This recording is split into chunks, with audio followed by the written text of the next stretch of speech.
that there was no... Mr Chair. I call the Honourable Chris Hipkins. Thank you very much, Mr Chair. The member who's spoken has just raised some fairly legitimate, I think, questions about the process the government's followed in this bill, so I'm very happy to respond to those as to why the bill was introduced under urgency yesterday and then urgency was discontinued last night and the bill brought back during regular sitting time today. The bill was introduced under urgency because we want to have it passed by the end of the month. We want to provide the certainty to the farming community in the South Island that will go with that, and therefore the only way to do that and to have that passed by the end of the month was to ensure that there was no select committee process between the first and second readings. Urgency was required to deliver that yesterday, and we did just that last night.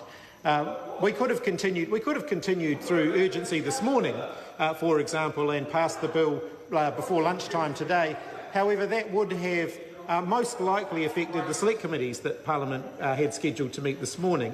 And I'm aware that there are a number of annual review hearings that took place this morning, including one in my own portfolio of education, that most likely would have been cancelled had the House been sitting. And I am sure that the opposition members in their role of holding the government to account would have been somewhat disappointed had I, as Leader of the House, put Parliament into urgency that would have resulted in financial reviews or annual reviews being cancelled because the House was sitting and select committees aren't supposed to meet while the House is sitting. So therefore, I made the decision to end urgency last night and bring the bill back for the remaining part of its committee stages this afternoon. And then we will do the third reading tomorrow, and the government will still meet its objective of passing this bill through reasonably promptly to give that certainty required.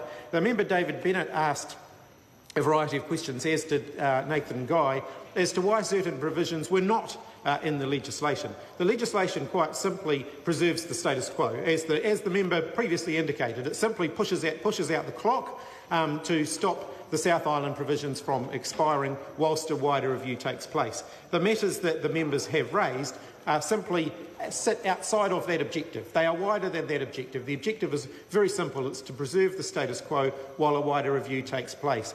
The final question is why the urgency? Well, obviously there's a ticking clock. There is a deadline here.